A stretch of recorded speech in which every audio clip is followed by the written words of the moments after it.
Hi, I'm Daria. If you've ever worked with Blender physics and felt like things were just messing up or not behaving right, in this series of videos we'll be covering exactly those areas. We'll start from the basics, how rigid bodies work, what shapes we have for collisions, and how friction and bounce affect the motion of objects. Then we'll move on to areas like collision margin, managing sets, damping for motion control, and even disabling physics for optimization.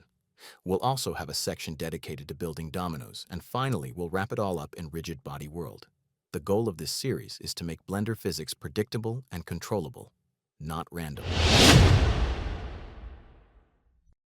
Well, here we are with the first part of the rigid body video tutorial series.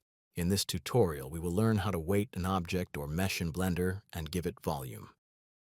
We have two sections, active and passive, and in our settings, the first option we see is mass, which determines the weight of our object, and the dynamic and animate options.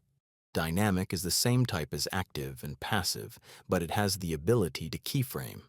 The difference is that animate is what I am using. That is, we can give a keyframe with our object to determine where the read will be active and where it will not be, and it will find animation. If we uncheck this animation after the keyframe we give and turn it off, we will see that if we play this motion, our object will find animation and lose its rigid path and fall. In the following sections, we will expand this discussion.